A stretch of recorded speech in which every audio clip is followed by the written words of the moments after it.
Hello and welcome. This is Dr. Anil Joshi welcomes you for a part 2 of the lecture series Learn Radiology with Dr. Anil Joshi over the topic adverse reaction of the contrast. What we have seen in part 1 was the basic constituency of the contrast, what are the types of the contrast, how it acts, what produces the side reactions, and what are the things to be precautionary judged before giving contrast. Now at the onset, I want to make certain things very clear.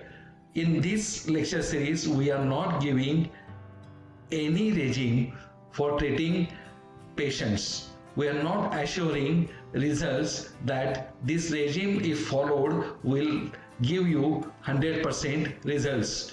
The regime is not meant for using in a medical legal cases or medical legal purpose. They should not be advised. We do not advise to be used for the patients. They are meant for as a knowledge to the doctors, to the clinicians, to the radiologist, to the radiology student and the technicians. Since each and every patient needs to be seen clinically first, every clinical indication, every clinical situation do not have mathematics to treat the patients. These are the outline which are meant as an educational purpose, and a detailed study has to be done as regard to the clinical status of the patient. Depending on the clinical status of the patient, different drugs are required. Not only the contrast related aspect, but the drug interaction has to be seen along with it.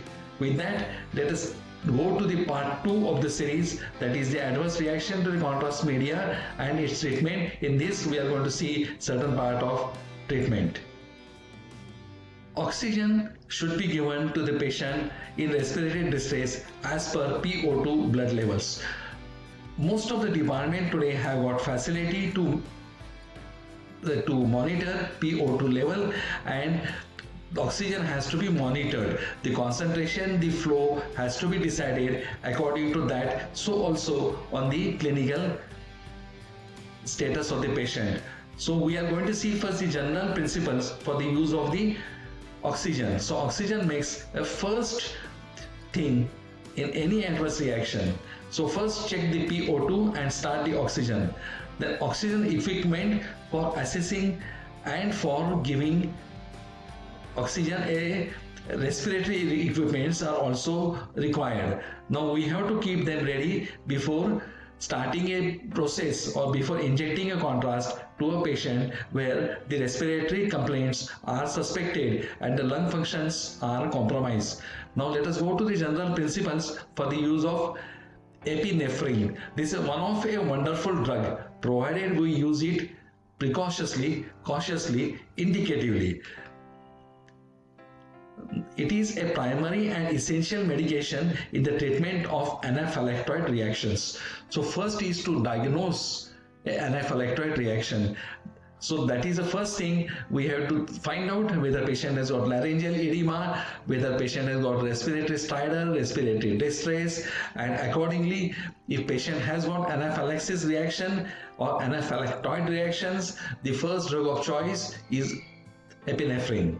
Now epinephrine activates both alpha and beta adrenergic receptors, resulting into peripheral vasoconstriction. So that is action on the alpha receptor. There is a peripheral vasoconstriction which results into slightly or increase in blood pressure.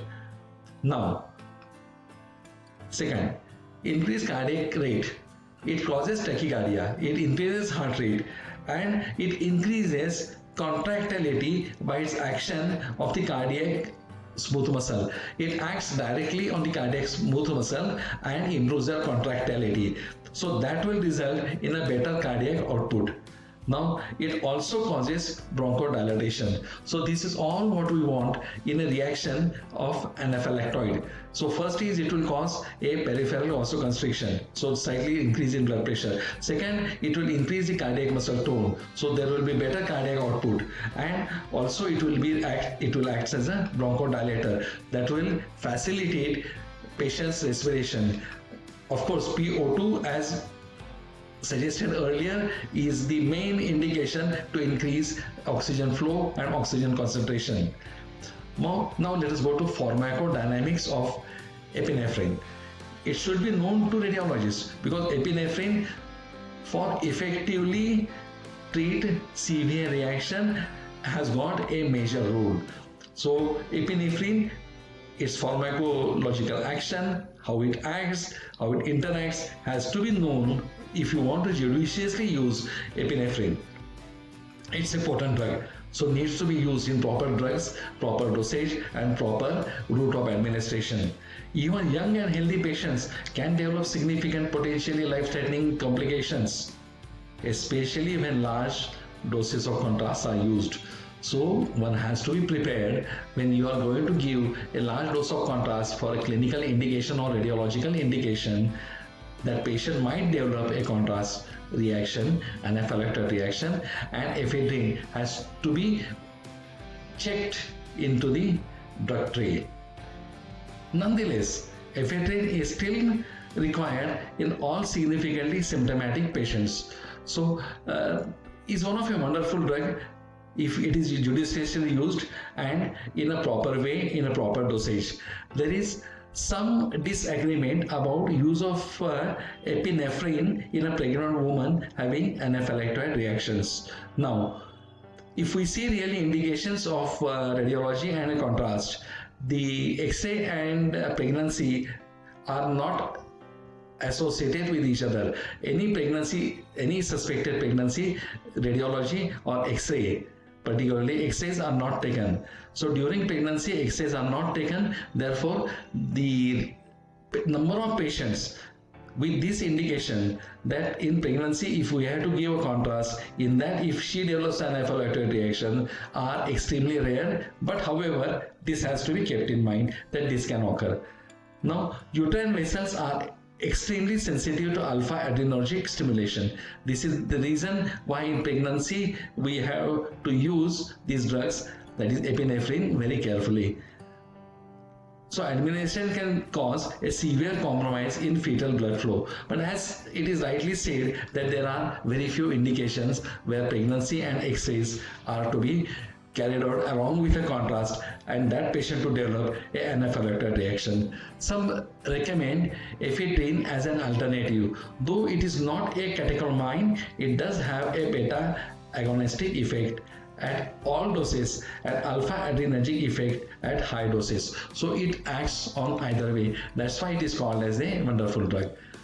Now, use of H1 antihistaminics and H2 receptors blocker. This can also be used in radiological contrast reactions, and let us see there how they act and how we have to use them. Now, limited therapeutic roles in treating contrast reactions. So we are talking about the H1 antihistaminic and H2 receptor blockers. Their role in treating anaphylactoid serious reaction is not as significant. Used primarily to reduce skin reaction and as second line of drugs for respiratory reactions after use of ephedrine.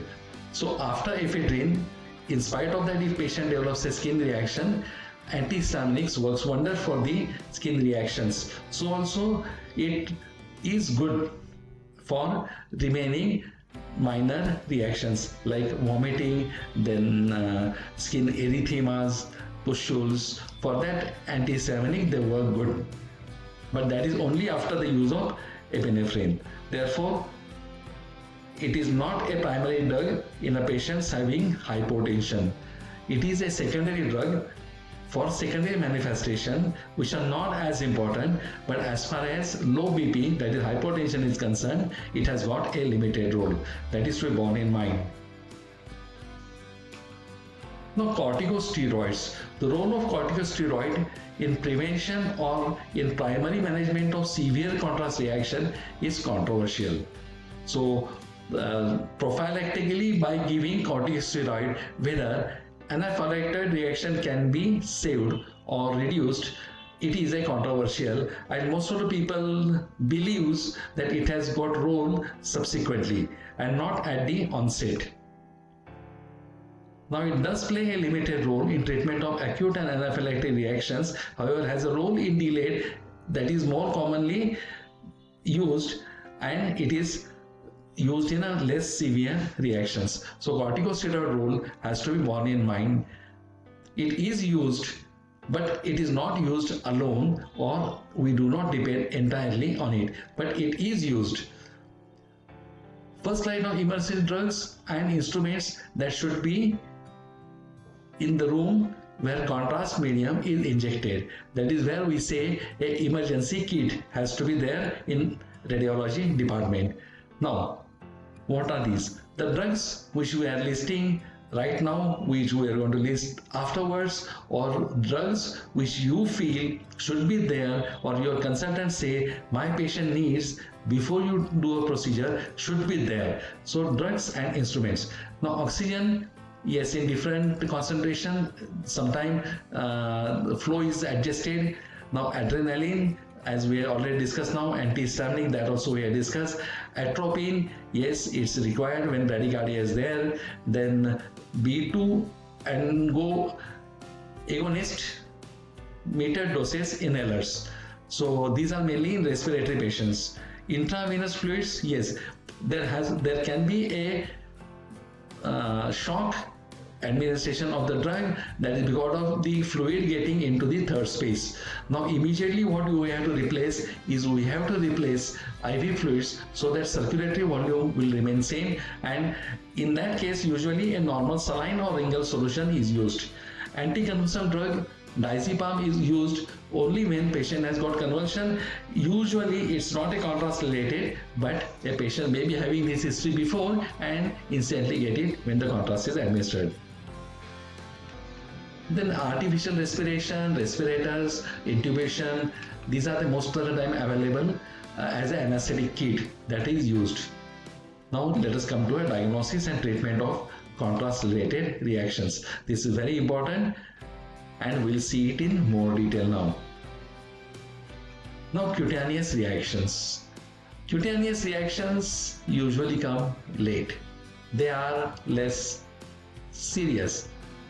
They never cause any fatality, provided they only come as isolation. If they come in association to some other reaction, then the things are different.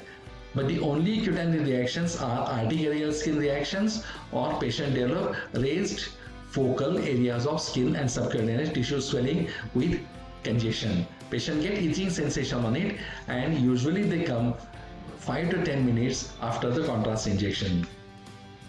Now, though this can be anywhere in the body, more commonly these are seen on the face, neck and the chest. These are the three areas where they are more commonly seen. That is the cutaneous reaction. That is the pustule which patient will have itching sensation, irritation, we have to watch. Now these minor skin reaction, many times they are not really summoned, that they do not need any medications. When pleuritis is severe, antihistaminic can be administered and they work wonder.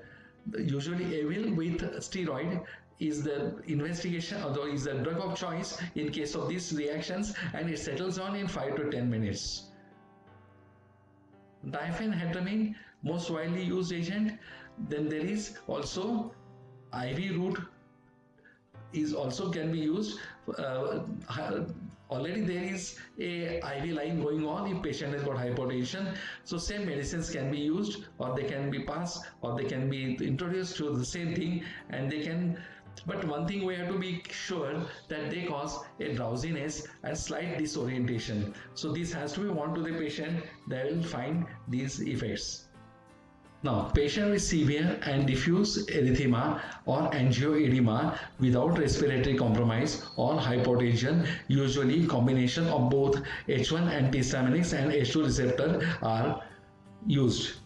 Ephedrine may also be administered if patient does not respond to these drugs, but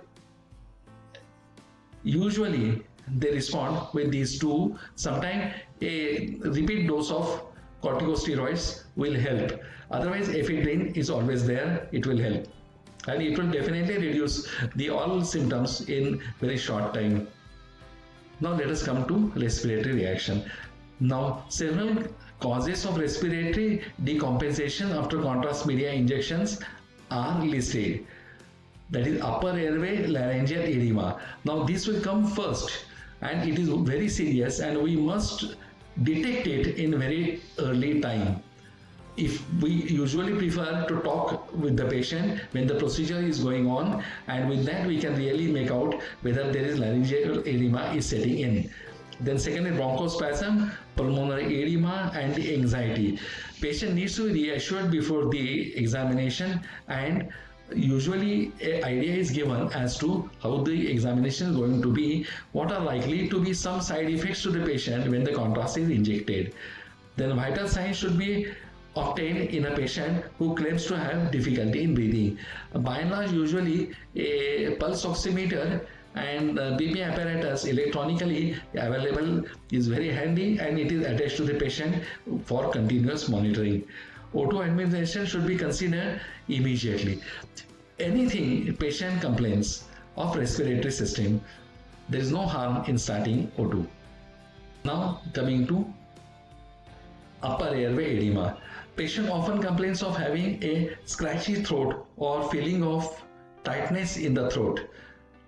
This is the first warning and we have to take it seriously. We cannot neglect it. This is the first sign, important sign, and is important because patient can then develop further, and it is very easy to treat at this stage. Then alternation in quality of speaking voice. That's why I have mentioned that we keep on talking with the patient and continuously talking with the patient. We know whether there is a change in voice or he is getting husky, the voice is getting little labored. Then difficulty in inhaling or difficulty in inhaling or inspiratory stridor. Patient makes noise, and that itself indicates that he has got spasm at larynx. Then laryngeal edema may be preceded by swelling of lips, tongues and face. This we can observe. This develops very fast. First patient complains of the soreness in throat, subsequently he starts getting the stridor, and immediately following that we start seeing patient face, tongue has become red and swollen. So these are the subsequent stage, and here also we have to watch, we have to step, and we have to treat patient with utmost accuracy and preciseness. Now reaction to the contrast can be mild. Okay, fine, we are lucky.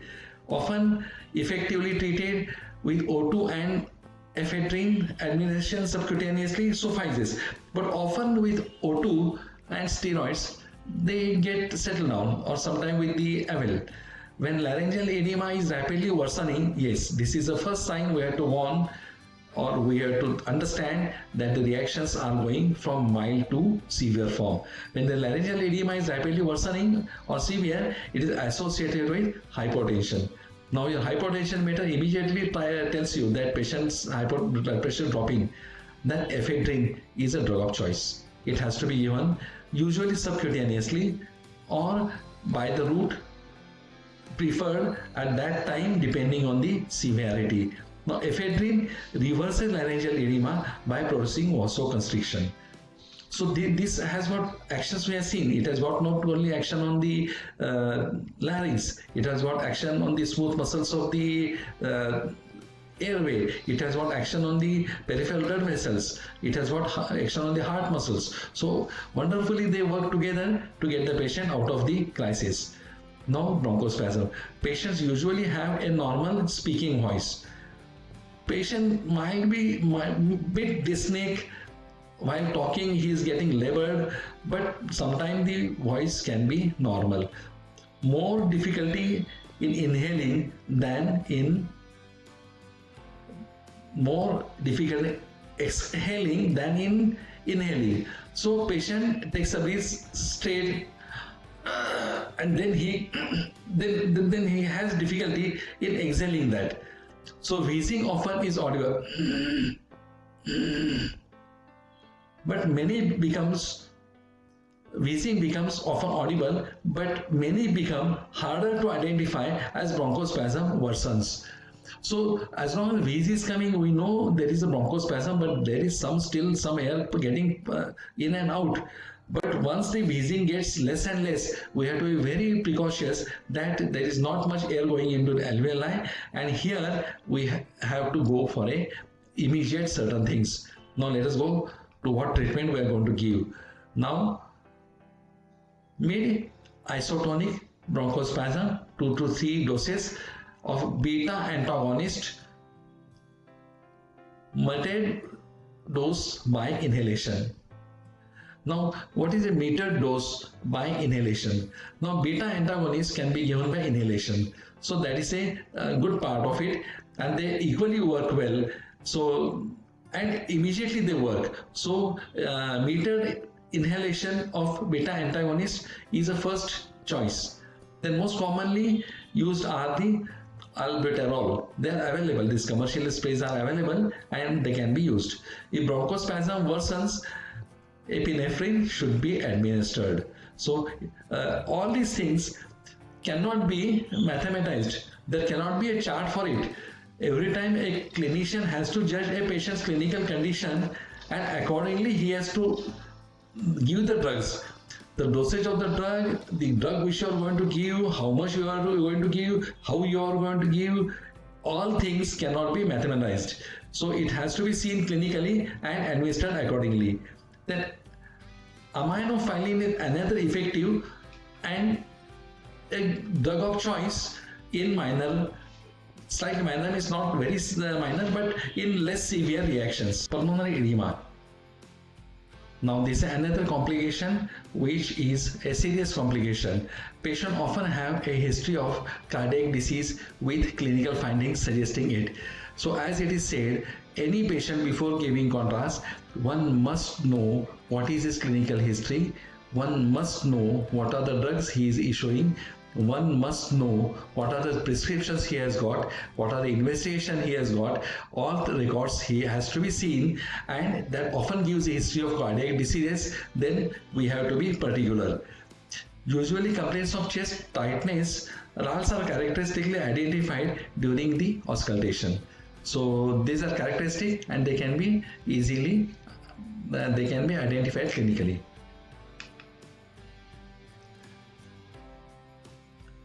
Now, rotating technique can be applicable to the decreased blood flow to the heart. If heart has got decreased blood flow, if we make a head low position, there will be increase in flow towards the heart. But if your heart cannot compensate it, the rotating technique is advised. So it has to be monitored and the position of patient has to be given accordingly. In that case, diuretic therapy works wonder. It is also indicated. IV morphine is also recommended if there is any pain. Now IV corticosteroid also can be injected slowly. Now this is the treatment part of the cardiac patients.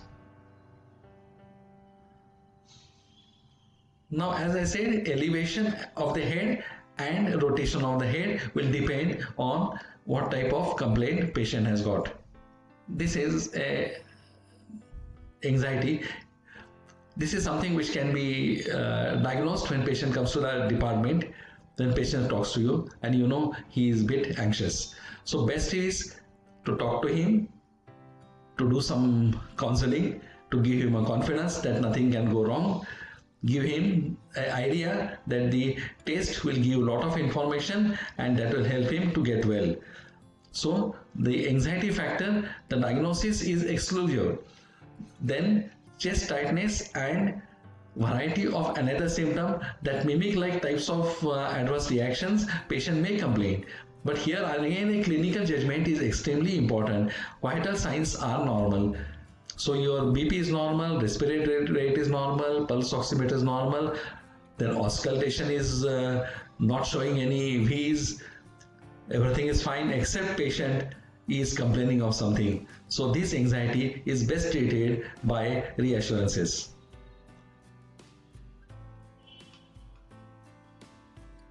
Now there is no specific treatment, but however close monitoring is essential initially, And most important thing for us, we have to differentiate anxiety from anaphylactoid or cardiac reactions. So a two reaction from pseudo reaction is fairly important. Now, chest pain. Patient occasionally complains of chest pain after contrast injections. Can result from angina, from increased respiratory effort, and maybe because of the airway edema or bronchospasm. And last is the anxious patient. Now it is all your stethoscope and your BP, pulse oximeter, all gadgets attached to the patient, which tells you how much importance is to be given for the chest pain. But sometimes it cannot be neglected as a non-cardiac chest pain. Now patient with angina have if he has got cardiac diseases, that will be known first, and patient with angina have cardiac diseases, and he will tell you before. He will have medicines with him, and we can ask him to continue with the same medicines. Patient with bronchospasm have labored breathing, as we have seen just now.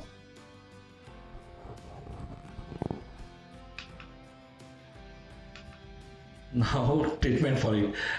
The acute treatment of angina includes application of high dosage of oxygen, administration of 1 tablet of nitroglycerin sublingually, and repeated every 15 minutes if needed. So patient will have it because he knows that he has got angina, he was already under the treatment, and he will have these tablets with him. So only thing we have to tell him, one thing is we have to know it before the procedure starts that he is a candidate for angina, and second thing, these medicines needs to be kept ready. Then ECG, sometime we have to take and find out whether he is developing any cardiac complications.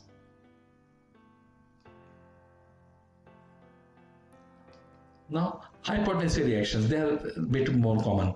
Now, BP less than 90 systolic is the hypertensive reaction or hypertensive crisis you can take as a treatment point. Then patient complains of feeling of sometime lightheadedness, weakness, rarely some impending sense of doom.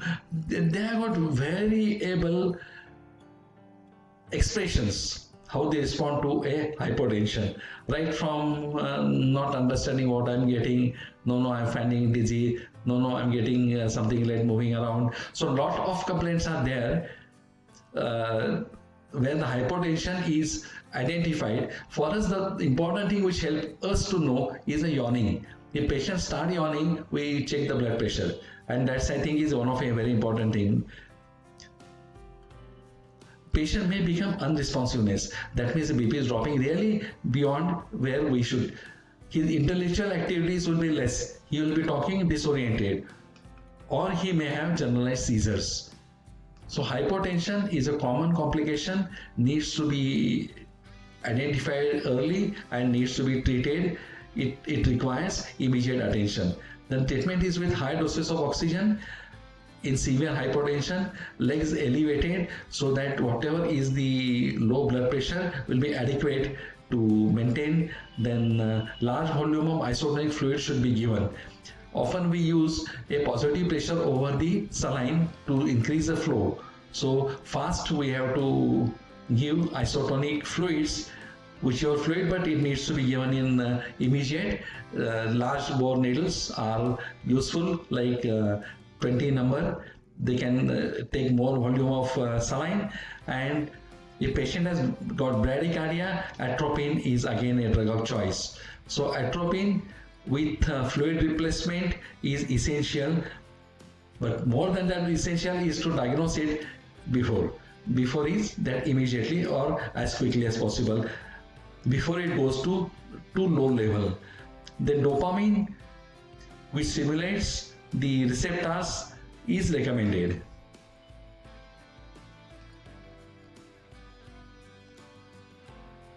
Then these are the receptor stimulation and how the vasodilation is corrected to maintain the blood pressure. Now, what are the delayed reactions? Delayed reactions are usually fever, chills, they appear late, and usually they are not as serious. Now, reactions that appear more than 1 hour after and within 3 days of the contrast injections are called as delayed reaction.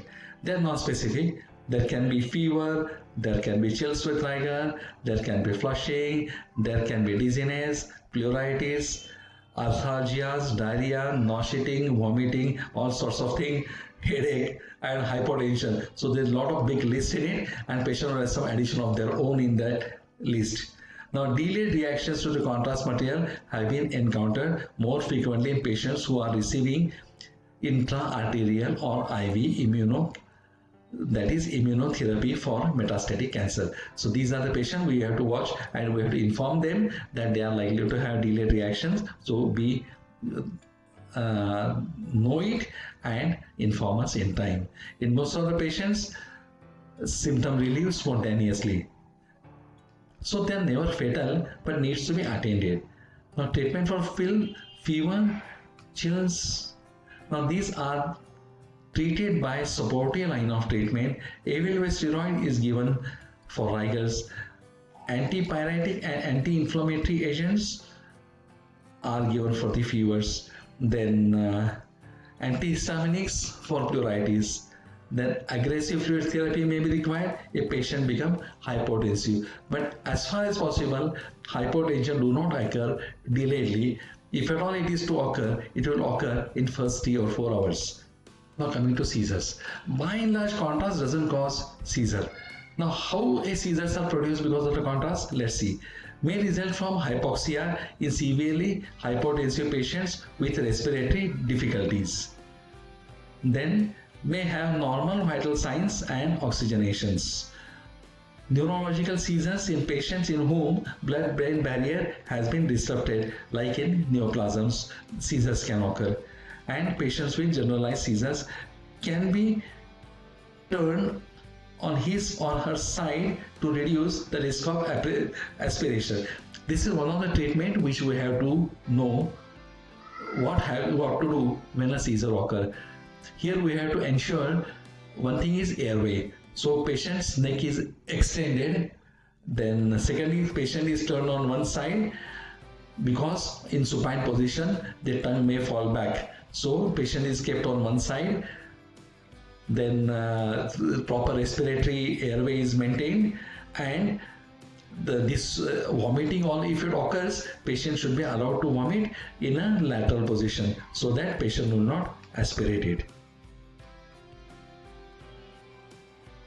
Now suction may be required to open the airway. Oxygenation is as routine. This is one of the required. In seizures, if they are severe, diazepam, midazolam administration slowly over the several minutes is effective. We have found that diazepam works wonder in case of seizures.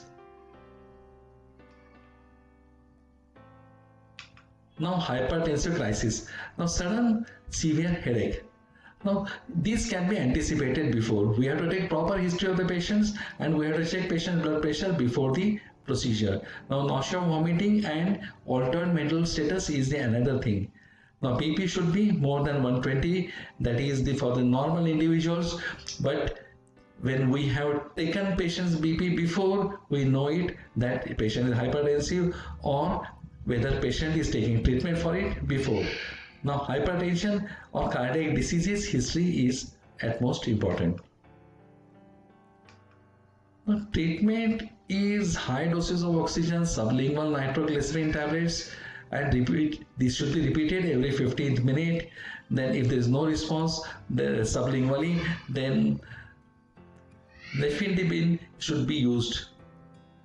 Nifedipine is a cardiac drug, so usually it is used by the physicians. It will not come to a radiologist to administer it, or we give them a call and ask them to give the regime for the treatment. Now BP to be closely monitored, as it may decrease rapidly, and patient should not go in hypotensive from hypertensive. So hypertension should be observed, and dosage should be administered accordingly. IV nitro IV furosemide can also be used. Now, extravasation of contrast is fairly common.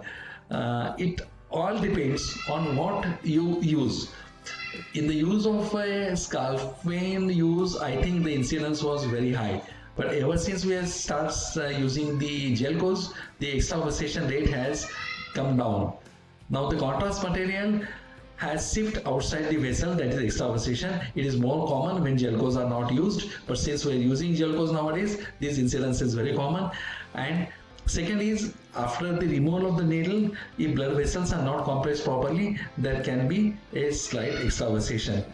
Now, local redness and swelling can occur, and if we apply warm compression in first 24 hours, I think that will disappear. It's not a very big complication, neither it is very serious, and sometimes ointment like Thrombophob also be handy. Then cold compression for swelling is also a very useful remedy.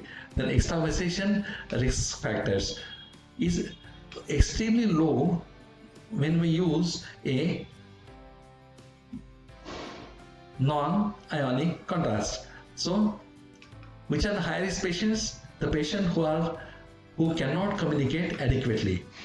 Now, extravasation is a risk factor in them. Then patient who cannot communicate properly are maybe patient mentally retarded, dumb and deaf, or small babies, children, elderlies, atrophic brain, that is the dementia. Then infant and children, patients with altered consciousness, then severely ill or debilitated patients, patients with abnormal circulation in limbs to be injected, patient with peripheral vascular disease, diabetes, mellitus, atherosclerosis, etc. are the another risk factors in these patients.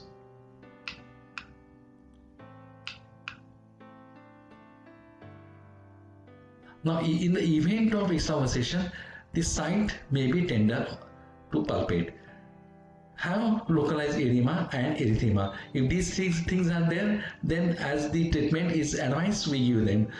Treatment can be depending on the physician preference, warm or cold compression, and to elevate the affected extremity above the heart level, to decrease the capillary hydrostatic pressure, and to promote respiration of the fluid, to promote reabsorption of the fluid.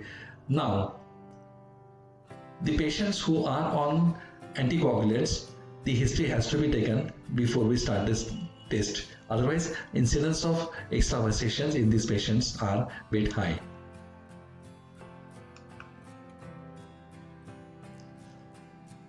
We have seen all sorts of reaction. Some are serious, some are life-threatening, some are minor, some are immediate, some are delayed, and some need treatment, some need reassurances, and some which needs a very potent and effective drugs. Now, one thing I want to really request those who are listening, that go through the patient's record, see all the old records, see the medicine he is receiving, have a clear talk with the patient, spend some time with him, and after that you'll know that lot of things can be taken care, or lot of things can be anticipated, which will help you when you are going to land in a complication of a reaction. Now, therefore, not only this is something which we take patient before the contrast injections.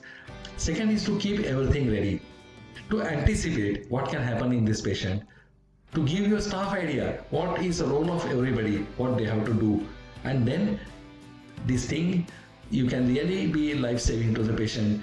When patient lands in a reaction, he looks at you and you are the only one who can resuscitate him, or you can give him a life.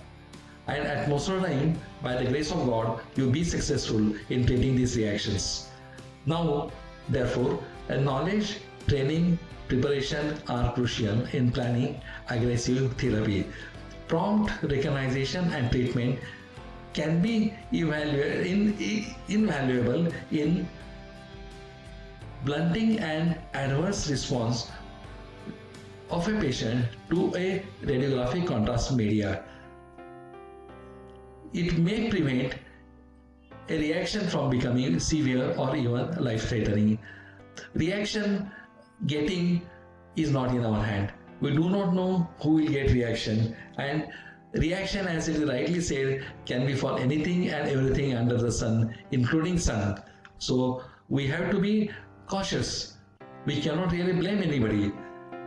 Now radiologists and the staff should be reviewed treatment procedures regularly, and most important is to make a record of it, whatever you have done.